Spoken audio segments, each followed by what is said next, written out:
Well, welcome everybody to the LSE. It's great to see you all here. My name is Richard Davies. I'm a professor in practice at the LSE School of Public Policy and director of the LSE Growth Lab. To have a look at the Growth Lab's work, you can follow us on Substack, and you should all have been given a nice bookmark, which should be quite useful because I hope that lots of you are going to have a new book at the end of the night. I'll introduce our speaker, Sir Vince Cable, probably shortly. I just have a few announcements to make. First one is phones. Please keep your phones on silent so as not to disrupt the event. And second is because we're making a podcast. The event will be recorded and hopefully be made available as a podcast, so do look out for that on our website. There'll be time for questions at the end, as is the normal practice with LSE events. So do get your questions ready for our speaker. And at the end, there'll be an opportunity to buy books at the side, and I'm sure Vince will be happy to sign a copy for those who would like to buy one. So this is a book, Eclipsing the West, about China and India. They are two superstates that are going to define the rest of this century. But I will let Sir Vince Cable tell you about that, and I'll tell you a tiny bit about him and then ask him a question, as is my prerogative as a chair. He's a colleague here at the LSE, a professor in practice also at the School of Public Policy. And if you look him up, you'll find a really interesting history. There are ministerial positions. He was Secretary of State for Business Innovation and Skills. He was President of the Board of Trade. There's the political leadership. He was leader of the Liberal Democrats. There's political turbulence. He served for 20 years as an MP for Twickenham, but actually there was a break in that time where he lost and later regained his seat in the shockwaves following Brexit. There's a really interesting political journey. Vince started out his political career as a special advisor to John Smith, who was then Labour Trade Minister and later leader of the Labour Party. So he's clearly got an ability to work across the parties. We're here at the LSE, and I can confirm there's first-rate economics deep in Vince's DNA. He was an undergraduate at Cambridge, later got his PhD at Glasgow. There's business experience from his leadership role as chief economist at Shell. There's incredible productivity, something the UK could do with. By my count, you've done 5 books in the last 10 years, I think. So these are the things you can find out on Wikipedia, but we want to get something that we can't find out on Wikipedia here. So I was a journalist for some time and used some of my sources to find things out. So I can confirm one thing that's not on Wikipedia, which was that Vince, as a young man, was a rugby league player. And my question is, what is most daunting, making a speech on the floor of the House of Commons or appearing on Strictly Come Dancing? Making speeches at the House of Commons isn't actually particularly daunting. You get used to it. The place is usually empty. Half the people who are there are asleep. So it's not an engaged audience most of the time. Whereas being on Strictly Come Dancing is extremely nerve-wracking because it's not recorded, right? It's live. If you fall over, you fall over. I mean, In front of the nation. 50 million people see it, and you've got to get it right. And certainly in my dress rehearsal, I think I had 4 terrible mistakes, but I have to get them right Unfortunately, I had a super partner. But the noise, the screaming, it's all there. You've only got to overcome it. So there's just no comparison. So, And you got a 10. and I got 10. I got 2 10s. You got 2 One 10s, from Glenn and one from Craig Grimble Hall, which I has gone on my TV as one of my big achievements. You have made it in Britain, that's I can tell you. Let's hear from you now. You're going to open up with some slides to kind of set out your case on your new book, Eclipsing the West. Thank you. Let me start with a question, if you can read it. I start with the final sentence in William Dalrymple's wonderful book, actually, about India. The only questions are whether it's India, China, or the United States which dominate the world by the end of this century. It's a ridiculously ambitious question, and I'm not going as far as the end of the century. Most of my thoughts about the next 25 years and what may emerge from the current trends. And you may think it's extremely pretentious to tackle a project of this scale, although I would say I've been working in and on projects in India since the 1960s, in business, academia, and politically, and in China for the last 30 years. So I've got a long-standing but somewhat superficial background in this subject. This defines the title. What does eclipsing of the West actually mean? I start back in the beginning of 1980s. This was when the West was actually winning the Cold War, and we thought this was the end of history.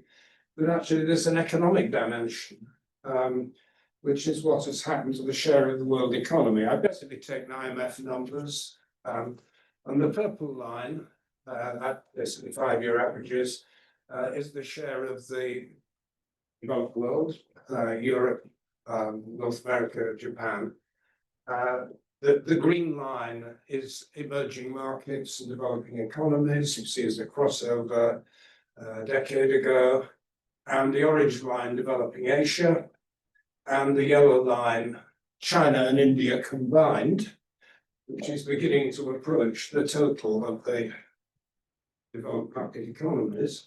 About 30% of that in India, the other 70% China. So that's what I mean by the eclipsing of the West, purely measured in terms of economic size. Right?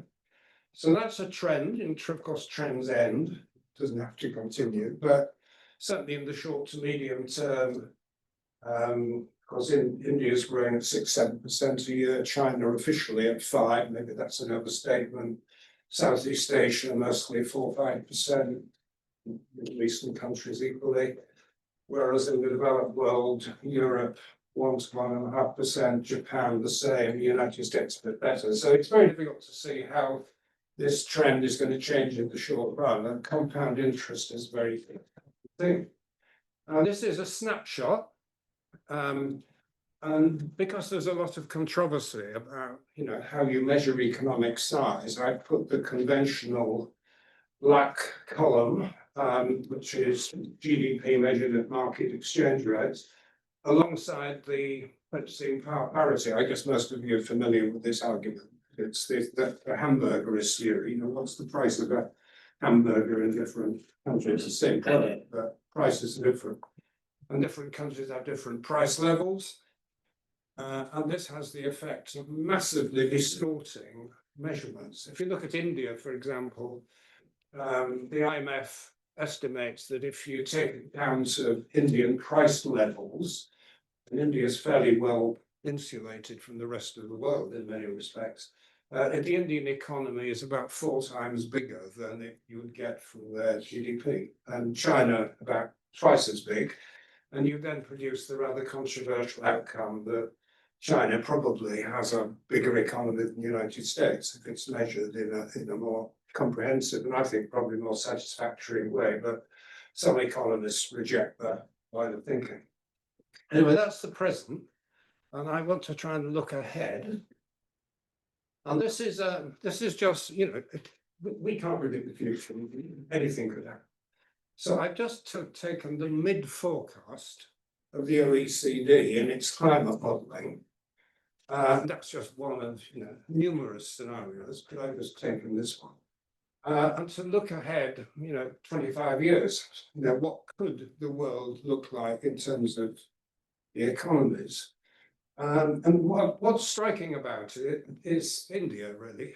That if India continues to toddle along at 6% growth or something of that order of magnitude, it finishes up as the second biggest economy of the world next to China. And that's not implausible. I mean, at comparable stages of development, Korea and China were running at 10%, not 6 or 7. There's a lot of technology catch-up can be taking place in India. You just have this extraordinary rollout of a digital framework, the diffusion of that still happening.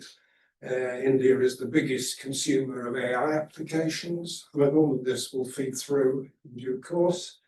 But And actually, it's not so much the US-China comparison that tends to startle people when I show this picture, but the China-India picture. Chinese people I've shown it to in China get very huffy about it. You know, surely this chaotic, messy country can possibly compete with us.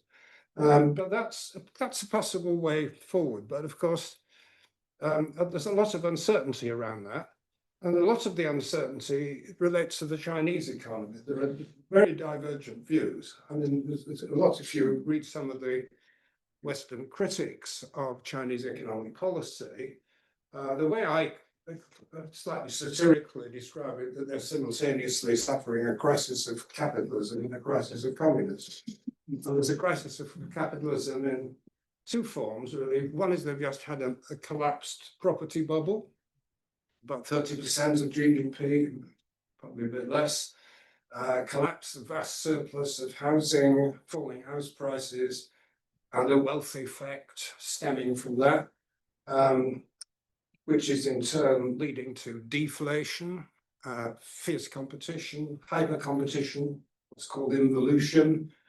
But another aspect, people like Michael Pettis, a very good economic critic of China, points out that China in many ways is a little bit like the Britain that Marx and Engels wrote about, that there is such a high level of investment which is being squeezed out of a large profit share at the expense of workers and wages. And the result of that is you have weak consumer demand from the working class and a spillover of demand in going into export markets and export surpluses. So, they're both, that's an interesting thesis. I wouldn't say it's necessarily right, but some of the critics of Chinese growth would argue that. But there's another line of argument, people like George Magnus have written about this very well, that China has a problem of a rising incremental capital output ratio, getting more and more investment going in and less output coming out. And the problem of the misallocation of capital, and also a somewhat different approach to corporate law than applies in the West. You get a lot of Chinese business people at the moment being investigated by the authorities on corruption, affecting business confidence. Certainly, Chinese businesses I've talked to in China reflect their anxiety. So, I mean, these two things together might have the effect of stopping the rapid trend growth we've seen in the past. I personally don't subscribe to that. I think what we're seeing is an extraordinary resilience in the Chinese economy. Certainly, the authorities are making an enormous fiscal and monetary stimulus. There is a revival of animal spirits taking place, and if you take Donald Trump's measure as a forward indicator of growth as being the stock exchange, then China is doing well. But also there is another aspect to this problem, which is demographics, which is you have to look at if you are looking over a long period of time. China has a problem, which is that the labor force peaked probably a few years ago. It has an aging population, essentially along the same lines as Korea and Japan and some European countries. And this is going to affect labor force availability. The Chinese are well aware of this, have thought the problems through, which is why there's so much investment in robotics, in labor market reform, the so-called internal passport and coup system, and other things to offset this, but it is potentially a problem. Whereas India, on the other hand, it has a declining birth rate, but there is what some people call a demographic bonus or demographic dividend, which you can see takes place a few years from now when they have more people coming into the labour force than China. Of course, some of that's undermined by the fact that you have very large-scale unemployment in India, hidden unemployment, very low participation by women, actually lower than in Saudi Arabia, believe it or not. There's a very good feminist economist called Goldin at Harvard who was described a kind of U curve where very poor Indian women work because they have to, and educated and well-off Indian women work because they want to, but most others stay at home for a mixture of reasons. So this labour force bonus may not materialise.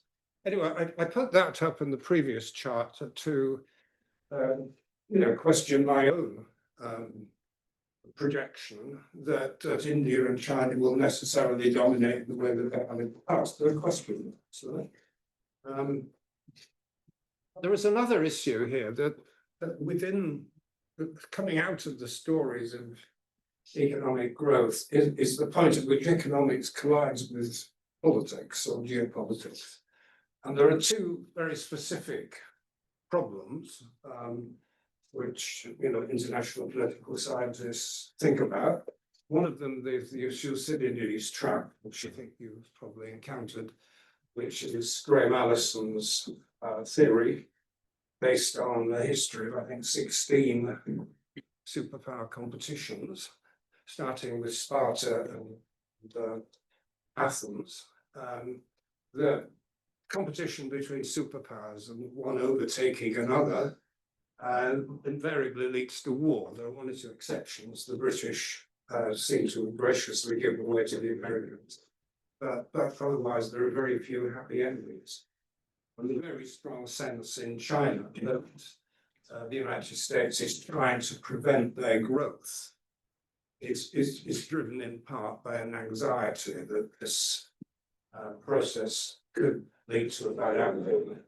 But there is another trap, less commonly talked about, is that when you have a declining hegemon, which the United States is, the United States in many ways created the rules around the post-war international order, who then leads if one superpower is overtaken by another one and isn't ready for it, isn't inclined to do it, who gives leadership in establishing institutions and rules to manage the global commons?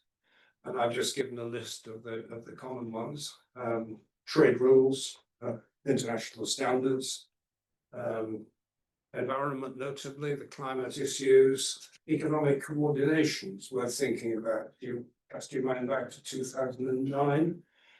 Gordon Brown convened a meeting in London of all the leading powers to discuss how we save the world economy after the financial crisis. And everybody did their bit. The Chinese in particular did massive infrastructure investment. But it's very difficult to imagine that kind of thing happening now. There is a big shock to the world economy and pandemic management and so on. There's a long list of problems. Just to take a tiny anecdote that illustrates the problem, the way in which the last 10 years, the management of Antarctica has drifted. More and more bits of Antarctica are being colonized for either natural resource exploitation or for military research. And the original idea of a pristine global commons is gradually being destroyed, and no one is effectively taking the lead to try and stop this. So there are two traps. Well, that's just this is in a way an illustration of the second one. We all know that climate issues.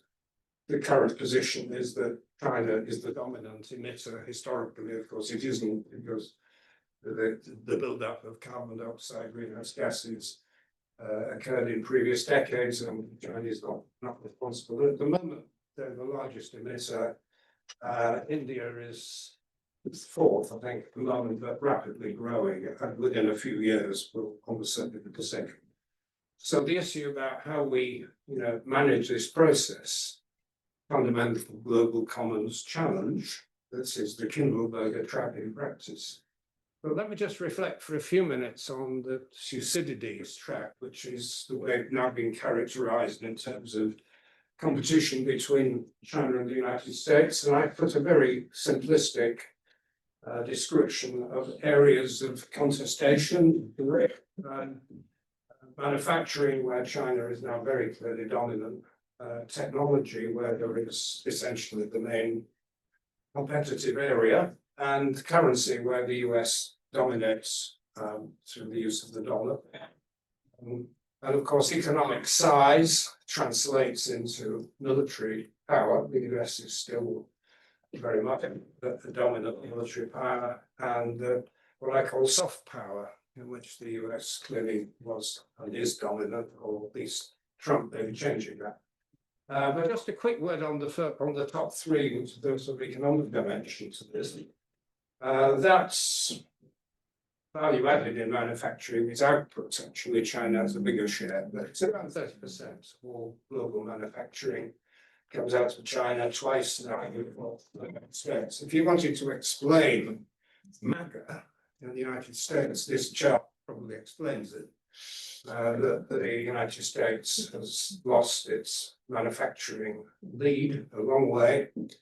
And the Chinese dominance isn't just quantitative, we can produce vast quantities of stuff, but it's a very, very sophisticated ecosystem of contracting, subcontracting, engineering, quality, all of these things that lie behind a successful manufacturing industry, and which China has now in abundance.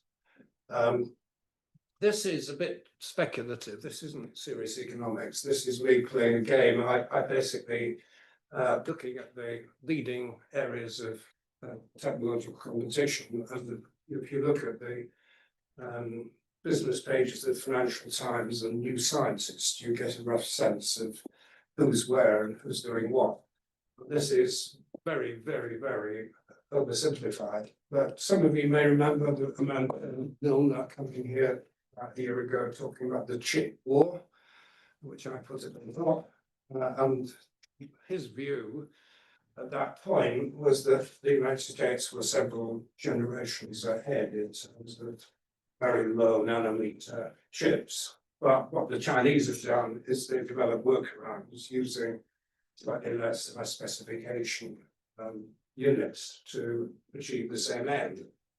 And that in turn feeds into the competition around artificial intelligence language models, which again, until probably 6 months ago, there was a general assumption that through OpenAI and the leading companies, the US was far ahead in this particular competition. But then DeepSeek emerged, and since DeepSeek, I think there have been about 4 comparable models which have appeared out of China. So, the US leads clearly in both these areas, but the gap isn't great. But there are other areas where Chinese technology is unambiguously ahead, and one of them obviously is green energy. And if there was any ambiguity about it, Trump has walked away from whatever it was that Biden has encouraged American industrialists to do. I think an interesting one is telecoms. I got heavily involved in this when I was in government with the whole issues around Huawei. Where it was even at that point assumed that Huawei was somewhat way ahead of their European and American competitors with 5G and emerging 6G. I think rather foolishly, in my view, but it's a complicated argument. We decided we had to throw Huawei out of the country when the Americans asked us to. And as a result, we've lost access to the most advanced telecoms technology. But there's no doubt that through Huawei and ZTE and others, the Chinese telecoms systems are somewhat more advanced than elsewhere. So this is a very impressionistic and non-scientific analysis, but I'm just trying to make the point here that you have systematic competition across a wide range of technologies. It's not at all obvious now who is technologically leader. An interesting one, I'll just finish on this, is one son. I mentioned this because my son is a quantum physicist, so he tries to keep me abreast of what's happening in the profession. And a few years ago, the United States had a very demanding lead, I think, in quantum research, certainly quantum computing. And it was done in a very Western way with little competitive clusters coming up in different parts of the way. But what was happening in China is that one individual, very, very clever physicist, was identified by the Chinese government as somebody to lead a task force on quantum. He was given an infinite budget, and the current view is that in some areas, particularly the communications aspect of quantum, China probably now has a lead. And the third area I mentioned was currency, and of course, the world still largely uses the US dollar. And this conveys considerable advantage of the privileges of having a global currency. But this is changing. I think particularly the transactions element, because quite a few emerging economies, India particularly, also China, have got alarmed at the way the United States has used its control of its currency to exercise sanctions, particularly in relation to Russia. And so there's been a big move in the last few years to diversify into other forms of transaction which cut out the dollar, even as a sort of counterpart in many relationships. And as a result of that, you've had a steady draining away of dollar use. This was until 2023, and it's almost certainly accelerated since Trump came.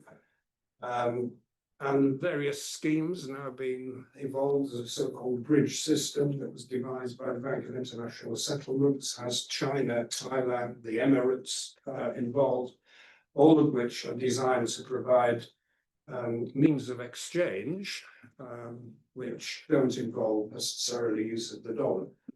And I think particularly with what we've seen, the 10% decline of dollar value of this year, the idea of the dollar as a store of value is also beginning to erode. So those are several areas in which this competition is taking place. And it's produced a reaction which I characterized in this rather extreme way. But it's essentially about the way in which the United States and China have responded to international competition. And we know what Trump's reaction is. We simply reject globalization, and we see this through attitudes to trade and migration and in other respects.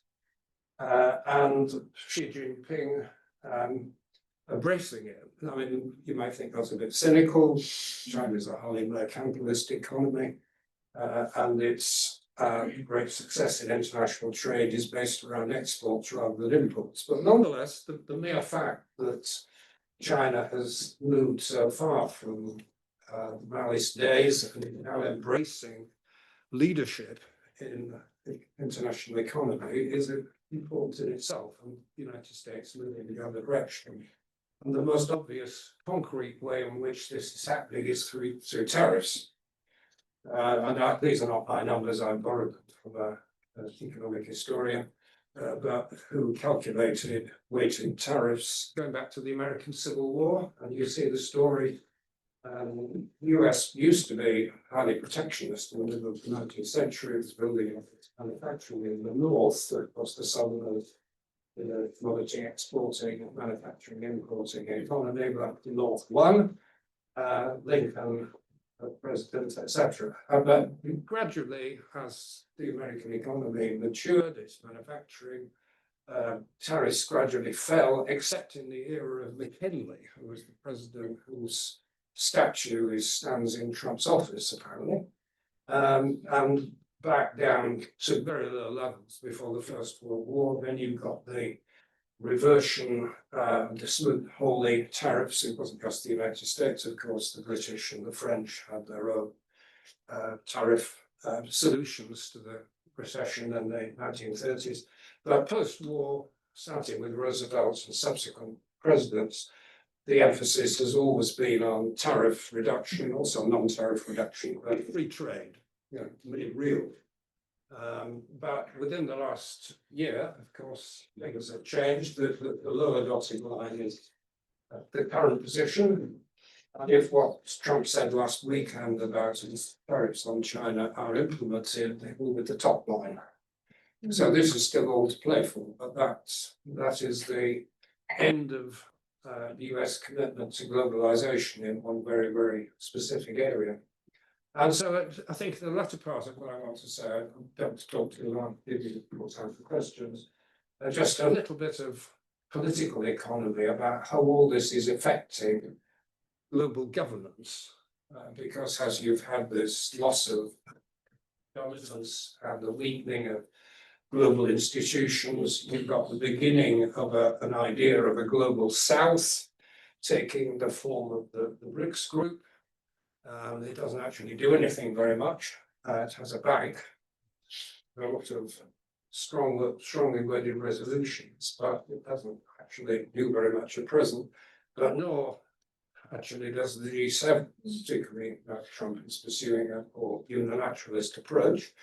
There's quite a lot of overlap, of course, between these groups and the subsidiary organizations which spring out of them. But I thought there's actually a rather unsatisfactory characterization of the way international institutions now operate. So I redid the world map like this.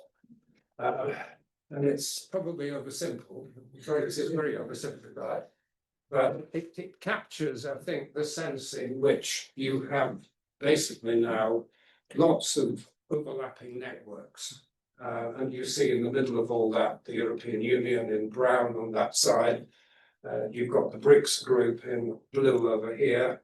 And you've got these quite important emerging trading blocks, the RCEP, which wasn't able to create in a box, but includes China, which is a trade liberalizing group within East and Southeast Asia, and a particularly important grouping, which I think we'll probably hear a lot more of, which is the CPTPP. This is basically the Asia Pacific, so it's a slightly tortured history. It was created by Obama essentially as a way of binding the Asia Pacific countries together and keeping the Chinese out.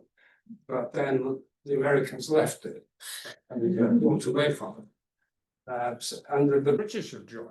So, Britain has now declared itself to be an Asia Pacific country. Occasionally where you are, but that's the answer.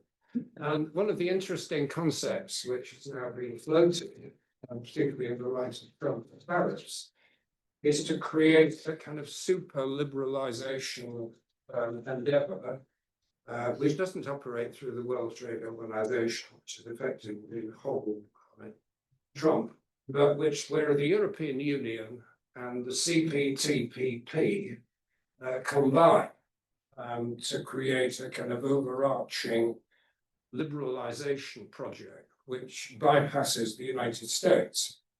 One complication, of course, is that the Chinese have applied to join, as has Taiwan. So you can write novels about what that might produce. But that's, I think, a reasonably fair characterization of the way these different sort of economic groupings, some very tight, some very loose, now interact with each other.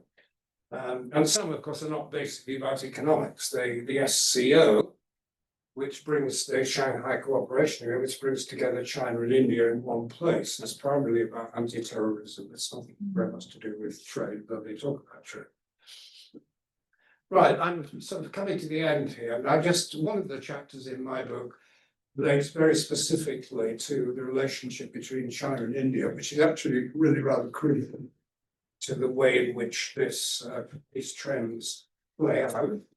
But there are areas of convergence and divergence. And I actually created this slide before Trump started engaging with the issues. And of course, Trump has imposed tariffs on India, which the Indians are furious about, appeared to be flattered by Field Marshal Munir from Pakistan and shifting allegiances on the basis of that.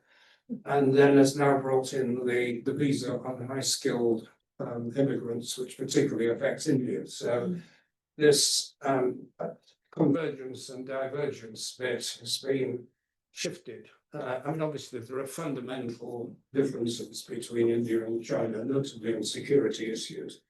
But there are also areas of convergence.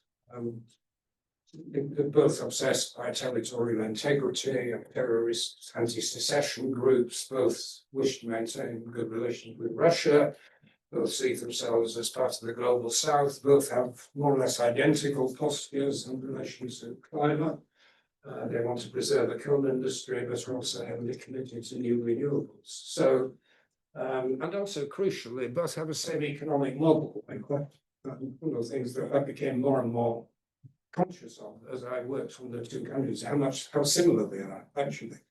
We tend to have, free market democratic India versus autocratic communist China. It would not remotely resemble the real world. They both have 50-50 private public sector economies, heavy levels of state control and regulation in both cases, and in both cases also very, very dynamic entrepreneurial sectors also. So I call it state capitalist, maybe there's a jargon.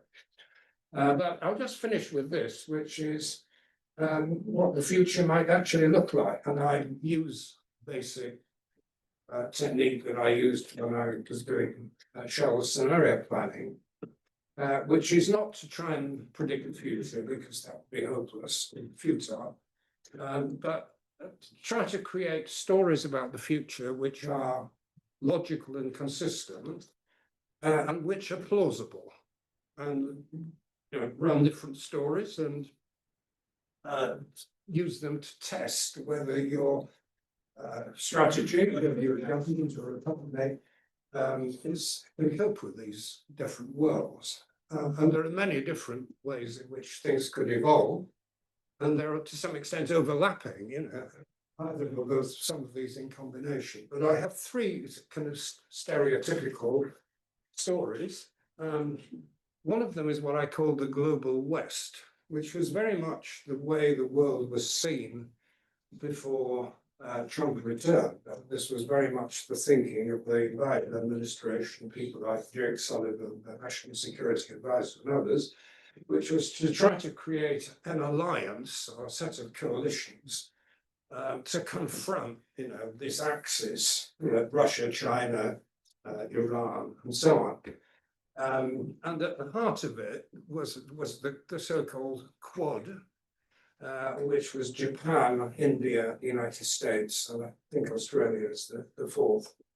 And you can envisage a world in which that does actually happen eventually, that the Indians do decide categorically that their future lies with, quote, the West, rather than in some sort of complicated balancing act with China, and in which the global West gangs up on the China and its allies, and through sanctions, tariffs, and so on, has the effect of diminishing their economic competence.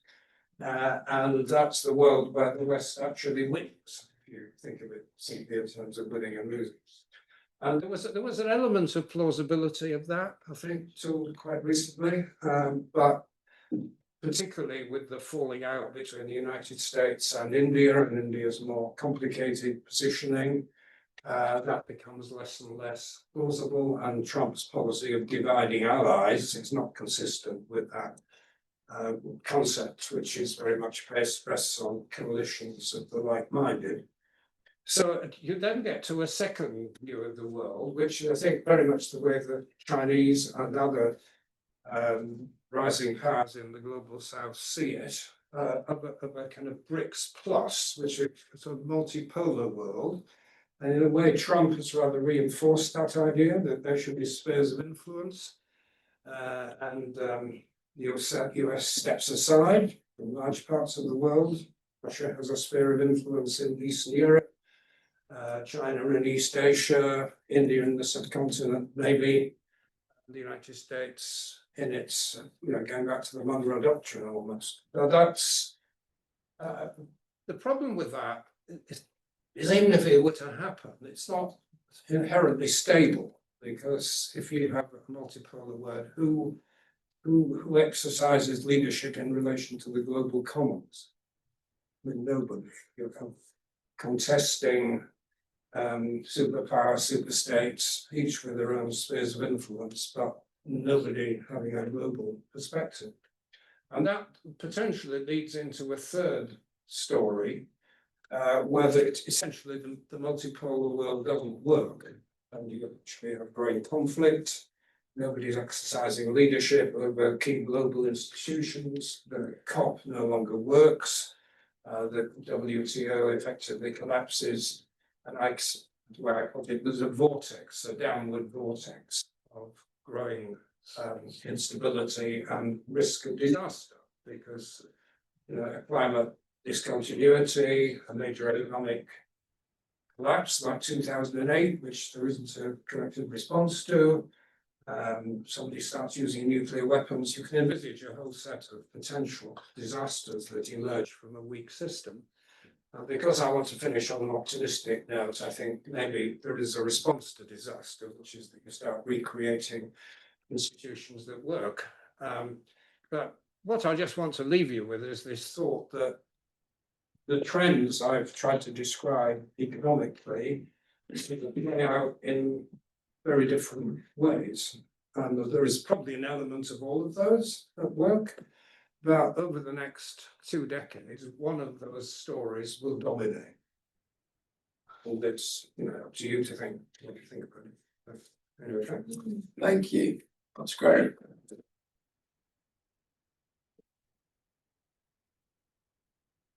Would you like to take questions sitting down? Standing out. So I'm going to use my prerogative as chair to ask a couple of questions, and then I'll open it up. So please do get your questions, Vince, ready. So my first question, Vince, is on really on the state of the US. So you talked about the US as a declining power and made a clear case there, and you can stack up some weaknesses. You talked about the dollar, the Fed's become polarized, the deficit and debt situation and so on. At the same time, you've got massive record investment gains in the US. And when you look at markets, whether it be the stock market, gold, Bitcoin projects in the US, kind of any financial market is at record levels. And then geopolitically, people may query how it is being done and the solutions that are happening, but the president and the US in general are playing big roles in the geopolitical questions. So, I mean, you've been working on this book and this project for some time, but where we are right now, in the autumn of 2025, how should we think about the US? It's got all of these weaknesses, but it's also, it seems like kind of a economy on steroids at the same time. Well, I think you have to unpick the different bits of it. In a way, the American stock market is a big gamble on artificial intelligence producing a massive growth of productivity that will reward the companies that will big growth in earnings. And it's a big gamble. I'm skeptical, but it may be true. We're talking about underlying productivity growth in the United States in recent years have been, 1 to 2%, something like that. Such growth that it's had was driven by immigration, which has now stopped. But you have to persuade yourself somehow that these big artificial intelligence investment are somehow going to transform the economy to such an extent that it sort of doubles or triples their growth rate. I'm not quite sure I can get my head around that. And the other element, as you say, there is a massive inflow of investment into the United States, but the corollary of that, isn't it, that you have a big deficit on current account, which is predominantly trade, which means that the tariff policy fails. So you have one or the other. It's not clear that you can realise their objectives of rebuilding manufacturing while at the same time benefiting from a surge of inward investment. Two things sort of not adding up in terms of big macroeconomic numbers. Yeah. So I think I'm not an instinctive anti-American. I recognise their achievements in the post-war era, which have been phenomenal. in creating a system that worked for 70 odd years, and having been backwards and forwards to Silicon Valley, you see there's something truly remarkable taking place. So you have to make a judgment on this, and my judgment, for what it's worth, it's purely personal prejudice, is that the somewhat more organized system that the Chinese have built up, which is based on, long-term planning and consistency, will ultimately win out in some of these key technologies. Okay. My second question was about the way we think about these things in general. So often when you kind of first learn about one of these issues, let's say state provision versus private provision, capitalist model versus socialist model, whatever it is, we have kind of a clean spectrum. There are two kind of models. One of the things I took from the book was, in a way, I mean, you can tell me if this is the right reading, but to kind of do away with those clean binaries in a way. So you have this concept of 50-50 economies. You just briefly mentioned it. I wonder if you say a tiny bit more about that. And you also have this concept of sort of frenemy states who basically kind of depend on what the term used. They kind of depend on one another. So they're sometimes friends, but they're also quite bitter rivals at the same time. So I wonder if you could just talk a bit more about these kind of mixed models, but then also, do you think that kind of one of these things will win out? Like one story will win out, or rather is it that we will be in this more confusing both things at the same time, and that might need to change the way we do policy? Yes, I found it interesting talking to Chinese intellectuals who do try to think in this sort of gigantic sort of meta way, and who help to explain how you can live with contradictions, is the way they would put it. You have these polar opposites that do actually produce some kind of synthesis in the middle. What I did briefly touch on at the end was a view that actually the Indian economy and the Chinese economy aren't all that different. I mean, I don't want to exaggerate, but they both have a very large private sector. They both have a peasant-based agricultural sector, very large informal service sector. It's more in India than China, all private. But you have a powerful state, which in India's terms were expressed through 5-year planning, through control of the financial institutions, insurance, banking, and so on. And similarly in China, even venture capital in China is largely state-driven and state-funded.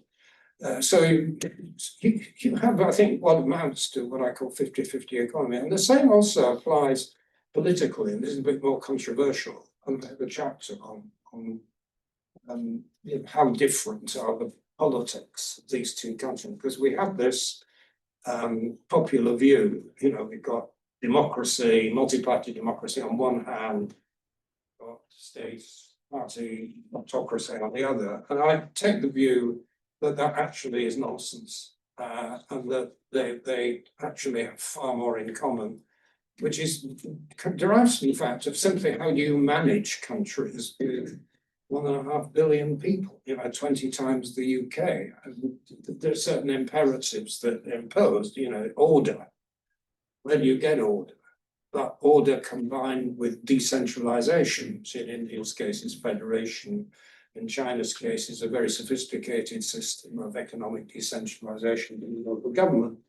The focus is always on territorial integrity. I mean, this is one of the things the two countries have in common.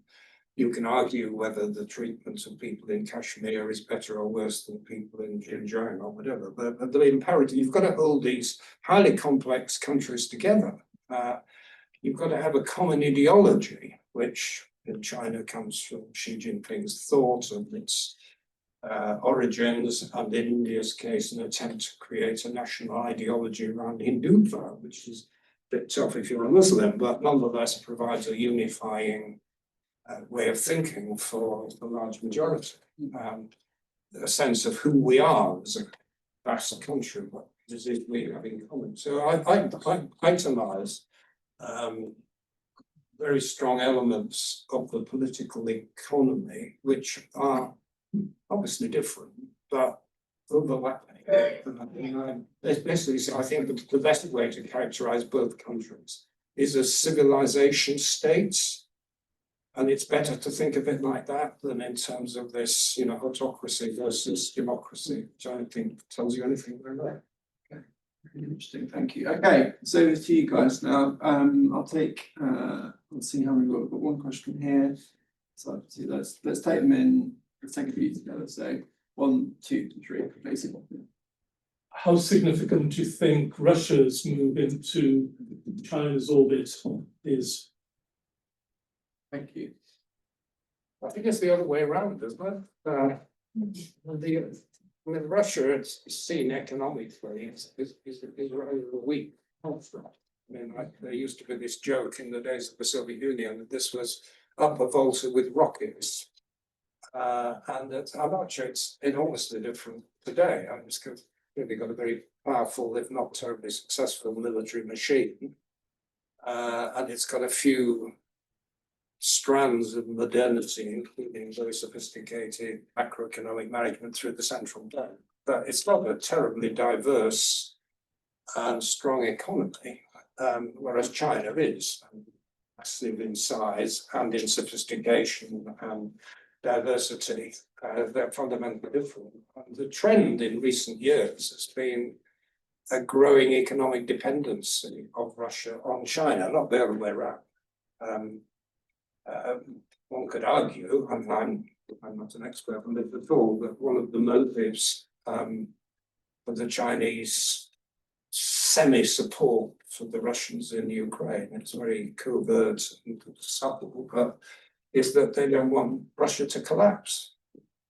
Because if Russia collapsed, there would be calamitous consequences. If you're a 2,000-mile common frontier, you've got warlords running around with nuclear weapons, and the prospect is horrific. So the Chinese have a very strong interest in keeping Russia functioning and stable, and they get a reasonable return from that. They've got a market, they've got access to Russian raw materials, access to the Arctic, now increasingly maritime routes. So it's a relationship that works very well for China, I'd have thought.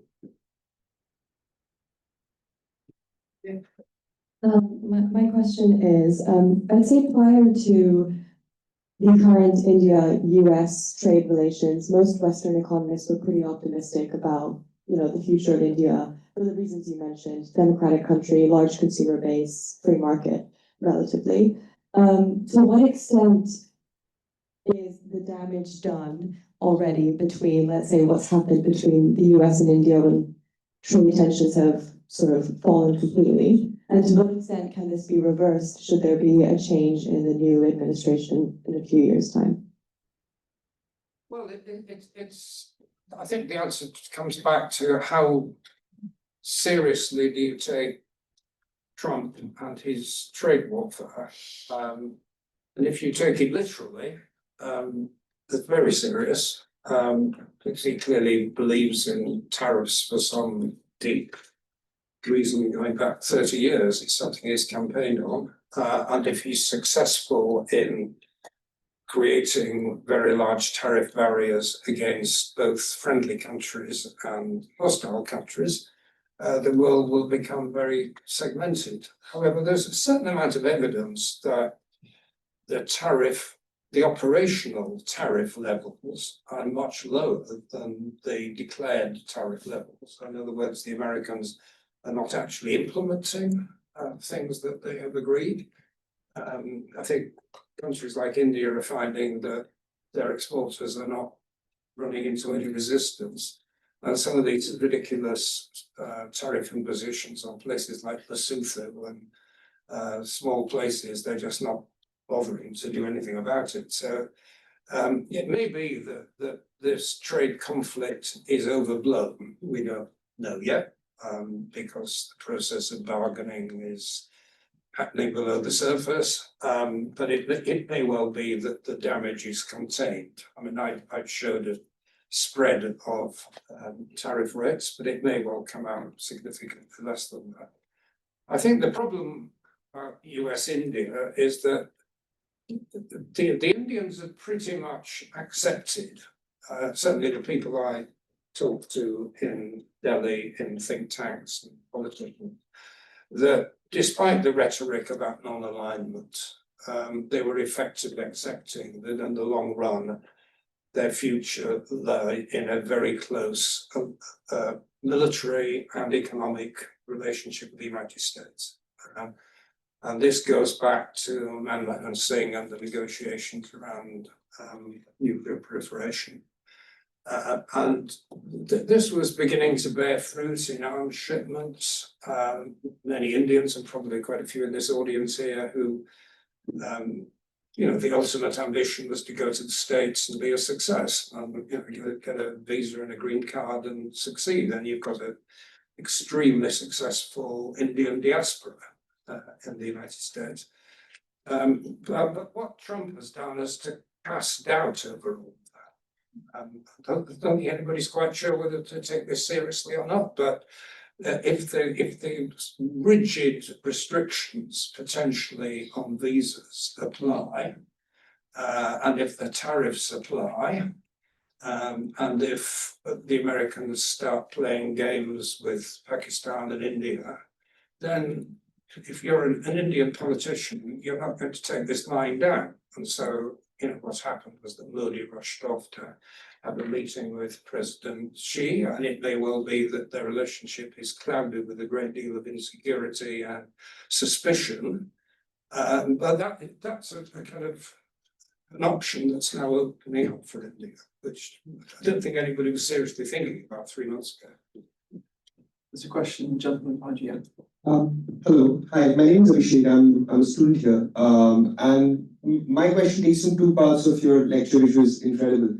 So firstly, on the from the Kindleberger trap, considering that how big India and China both are in terms of the people that they themselves have to manage, are they moving towards becoming a prepared power that avoids the Kindleberger trap? And how does their efforts to frame a national identity around elements like Hindutva, in case of China, along Xi's communism, play with their civilization state, and how do you think they might react differently, and thereby the Kindleberger trap might play out potentially differently in both cases? Yes, I did. Yeah. So both, you talk about the Kindleberger trap. So this is to recap, make sure I'm on the right page. This is where nobody takes care of the global common goods because we've lost their hegemony.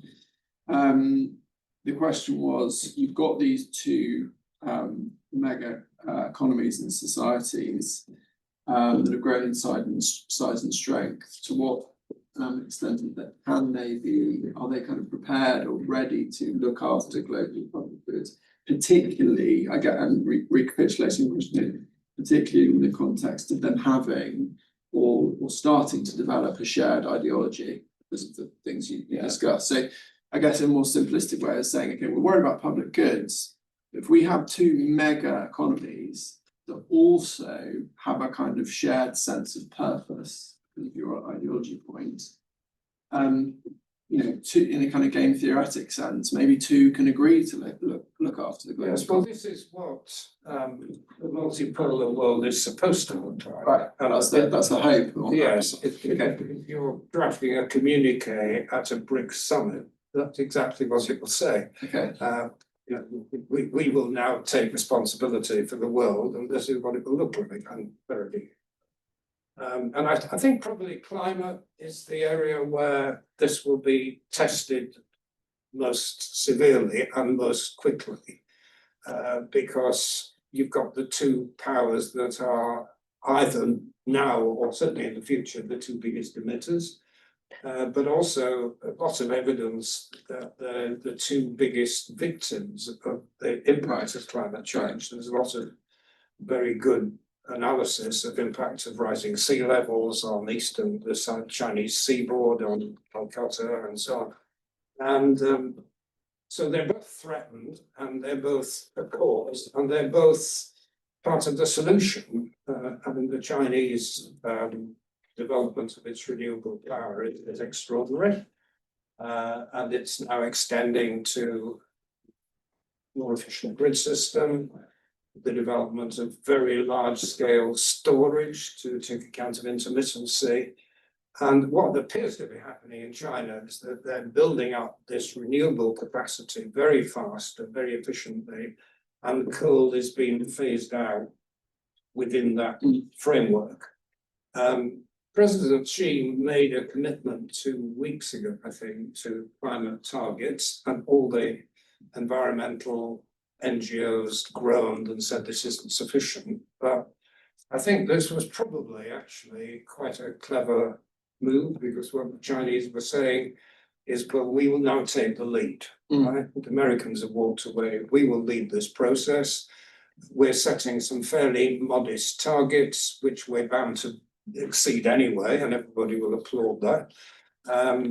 So they've already staked out that position, and I think the Indians have a not dissimilar position. I think they've got a net zero 2070 rather than 2060, which is China. But I think you can envisage a situation in which these two countries, probably with Indonesia, which is a big coal producer, also potentially a big solar generator, that those two countries with Indonesia, possibly others, would actually lead on a sustained process. I can see it happening. The difficulty, of course, is that in the BRICS group, you have Russia, which has absolutely zero interest in exercising any restraint on carbon emissions, and Saudi Arabia, which is actually moving in the right direction, but from very much the wrong place. Yeah. So it's in a way, it's the other members of the BRICS who are potentially problematic. Okay, some more questions. Yeah, so we've got a gentleman at the top of the U shape there. So straight up the middle, and this lady with a brown shirt on. Next. So let's do all three questions, and then we'll get through some because I can sense that was good. This question on the you've mentioned that the demise of the US dollar, we can see this today in, for example, gold, Bitcoin, all the alternative currencies. Do you see this continuing, and what will stop it? And the weaponization of US dollar by the Trump administration is helping this and bringing it in that direction. The second point I would like to raise as well is on I think we're in a bad place in the economy globally. If we look at inflation, we look at all the implications. If we ever see an AI bubble burst, where would that lead us? What's the dismal scenario that can happen? Would there be world coordination, given that the world is so fragmented today, unlike 2008? How would we overcome this kind of dismal situation if it would occur? Well, I'm going to collect. I've taken note. I'm going to collect some questions so that we can get through them. We'll do a group of three. So there's a lady behind with a brown jumper shirt on. Hi, thank you very much. I wanted to ask about this growing concern over the interlinked nature of economics and national security, and this worry about economic security. And as powers like China and the US are not playing by kind of the rules-based order, and they're starting to weaponize kind of the dependency of globalization. I guess my question is, as India rises, or if it does, as you predict, where will India align itself in terms of economic security? Will it kind of stand with other middle powers like Japan and Australia and the UK, or would it take the kind of playbook of the US and China? One more at the back, just there, yeah. Gentleman with the black shirt on. In the past, we've seen this sort of countries aligning on very ideological values and having an opinion on like domestic matters as they're looking at partnerships. and that has sort of evolved now where we talk about economic powerhouses, but there's been this fair bit of like almost blind approach to any influence on domestic policy, especially when it comes to things like human rights. Do you see that trend now where sort of like even the Allied West has decided to look away from that in sort of just trying to balance power polarity in the world? Or will that continue to be a bigger factor depending on regimes and how leadership changes in the West as well? Interesting question, thank you. Okay, so we've got student, well, you can do them in any order, but I've written them down in order. We've got the two kind of markets questions. So we have this, I think what people call the debasement trade. The US is debasing the dollar, gold's going up, Bitcoin's going up, the implications of that, and then kind of relatedly, the potential for an energy bubble. Well, on the currency, I mean, I think there's a debate going on as to whether the movement out of the dollar is a hedging operation or whether it is a part of the long-term trend. Just in other words, a one-off hedging adjustment, or whether it's something bigger and deeper. I think that what is observable is that central banks, in particular, are moving out of dollars into gold and other hard currencies, right? Yen, European currencies, Norwegian krona. As far as I can see, there is very little appetite for holding the renminbi, which is understandable, right? But it's not a convertible currency. And equally, the Indian currency is not something you want to hold as a store of value.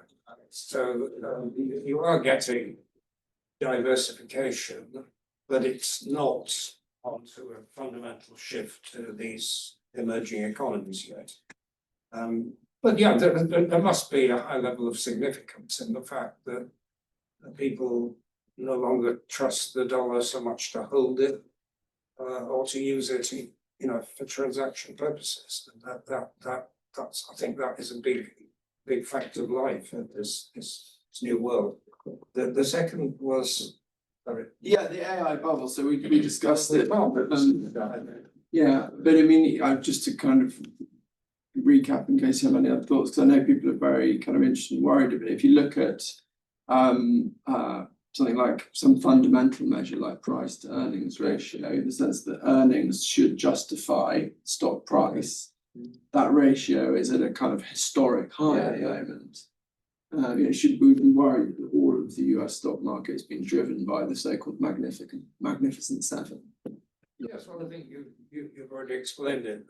The price earnings ratios for Nvidia and other companies assume an earnings growth that would be historically unprecedented and seem at first sight to be highly implausible. We're dealing with something which is technology that we've never seen before, and we have just no idea how this is going to work out. As I also mentioned, that China also has a stock market boom going on, whether that's a bubble or product of government intervention, we can't say, but it's part of the same phenomenon. The next question was on the interplay of economics and security, and as India strengthens its kind of strategy following international rules-based order or not militarily, as it becomes a military power in its own right. Yes, there's the Indian foreign minister, I think is called Yashankar, is quite a thoughtful man, has produced an interesting book around the concept of multi-alignment. Multi-alignment is not the same thing as non-alignment. It's basically that the future lies in having sets of close relationships, right? In other words, you pair with the Americans on weapons supply or with the Russians on oil supply, and the cleverness is actually balancing these different ties. So it's a reaction against the idea that we have to be put into one camp. Right? We will work with this country on this subject and that country on that. It's a clever idea, right? Whether it's operationally viable. Yeah, but there's another point I perhaps should have made more strongly. I perhaps was a bit cavalier in just assuming that economic size necessarily correlates with overall power, right? Which is a mixture of things, and certainly includes military capacity. And of course, there are plenty of small countries with small economies which are extremely powerful militarily. I mean, North Korea, Rwanda, and above all Israel. So you don't necessarily have to be a big economy to be a powerful military. And then the final one, I think I'm getting my interpretation of it right, is we have these countries that are becoming economic powerhouses and are focused very much on their kind of status on the world stage and the strength of their economy. Are they, is there a risk that they ignore I guess you would say domestic goods rather than international public goods? And the gentleman mentioned human rights. So is there a risk that these growing superpowers kind of ignore the domestic politics as they expand? Yes, well, I think there's, we are dealing with increasingly transactional relationships, which is, of course, what Trump argues as a point of principle. And transactional relationships are almost by definition drained of, deeper values, human values, and human rights, and the rest of it.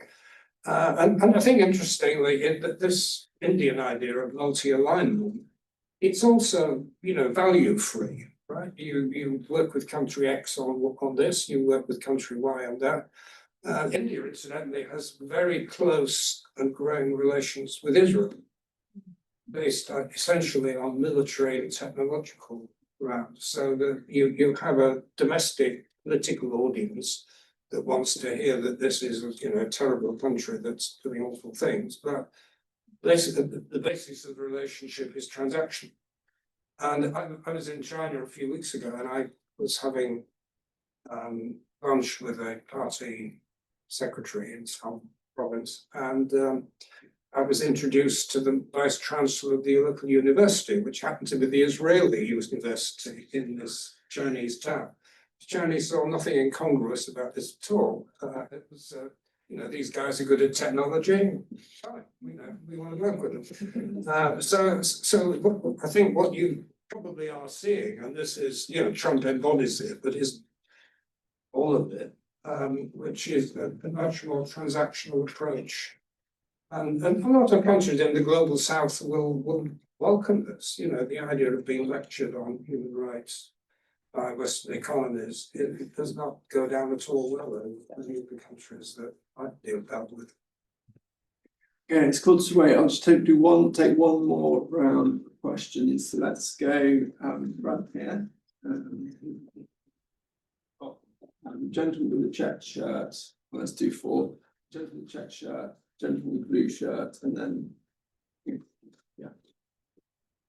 I just have one question regarding your demographic dividend. So in India currently we have like a kind of an anxiety going on that maybe the dividend might turn up into a burden, because it's like we are strongly doing everything we are to actually utilize the dividend which we are just like about to have. Like I think it's 2030 and we are just 5 years short of actually falling into that labeling.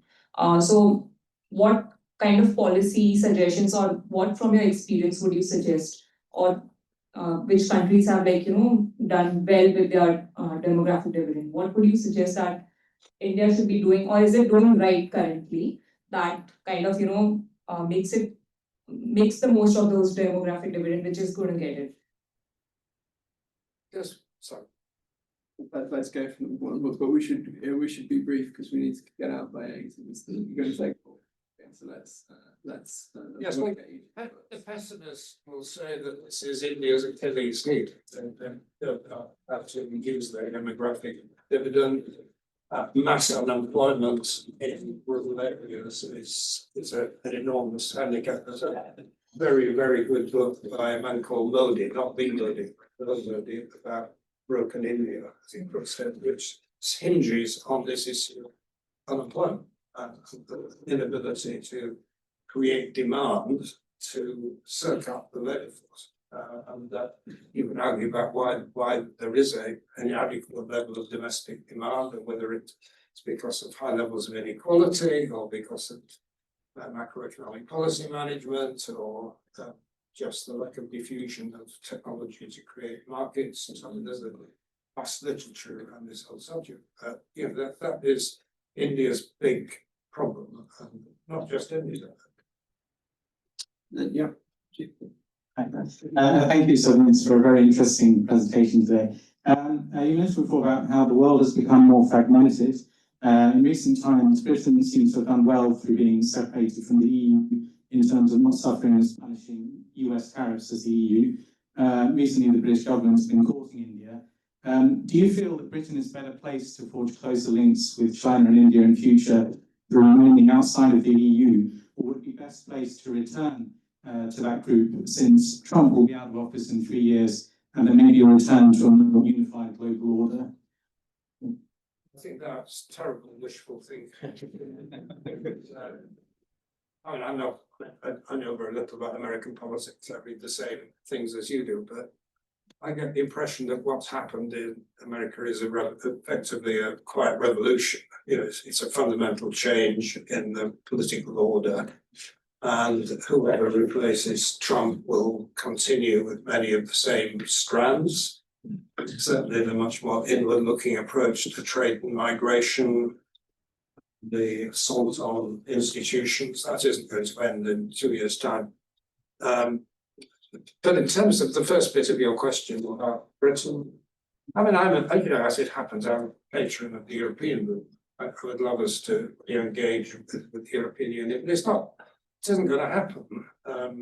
Not least because the European countries regard the British as difficult. They've got very serious internal issues to manage. Reopening 3 more years or 10 more years of negotiating with the British is not something they have any appetite for. So we're looking at second best solutions, whether it's possibly dealing with the common tariff or single market. The single market is probably too ambitious. But what the British should be doing, and are beginning to do actually, is to keep a commitment to an open economy in principle, and to negotiate better relations with the European Union, with countries from the global south, with China.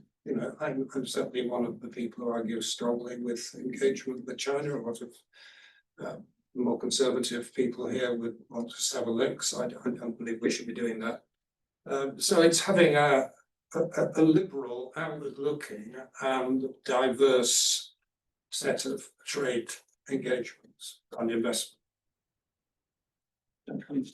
Yeah, also kind of linked with that as well, in terms of what is Britain's position going to be as we go forward with regard to China and India.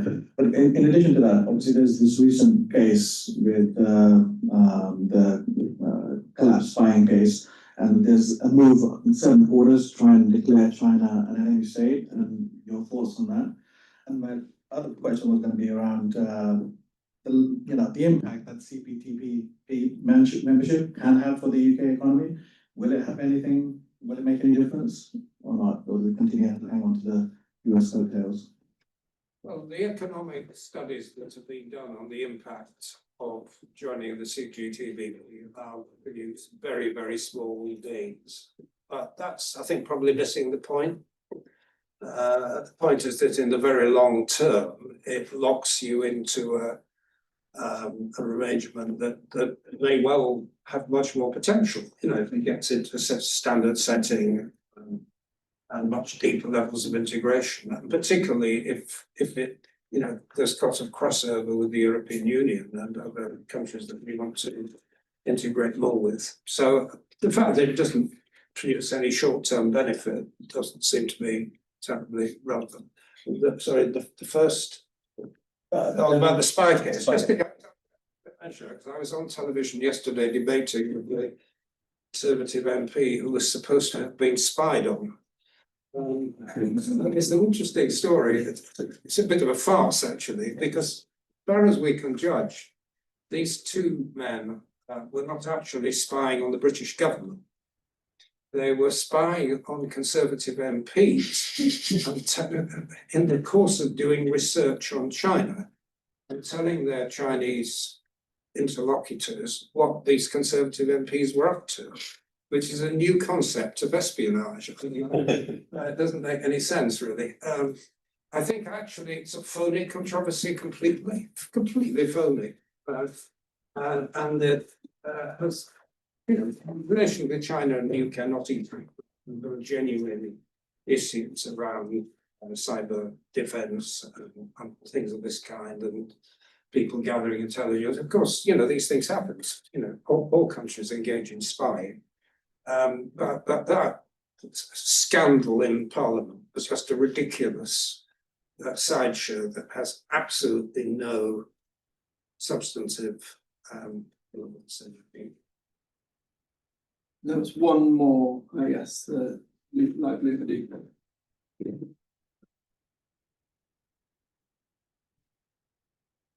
Thank you very much. It's been a fantastic talk. Just a quick question. I'm sure the answer is, quite long and complicated, but what does this forging of the new world mean for the UN? And simply, does India have a hope for a permanent seat at some point, or do you think that's utopian thinking? Well, the outlook for the UN in the short run is absolutely dire, mainly because its main funder, the United States, is just cutting off its source of financing and limiting greatly the ability of the UN as a whole or particular agencies to do anything. And it also tends to go overlooked that China is also in heavily arrears in its payment to the UN. They're not going to underwrite it. So its prospects in the short run for doing the kind of things that the United Nations used to do are not great. And I think what may come out of it is a overdue rationalization. It's a terribly inefficient, bureaucracy-heavy body. And it may be that being starved of funds by the Americans and the Chinese for a few years will actually force them to be much more focused in what they do. Okay. When I get a chance to read a book for one of these talks, I always put little notes where there's something that's interesting or something I need to follow up on. And I'm about 70% of the way through, and I've got about 20 of these notes already. So that just shows you it's a really, really interesting, thought-provoking book. I strongly recommend it. And Vince will be outside. You can buy a copy, he'll sign it, and I'm sure we'll have a brief chat.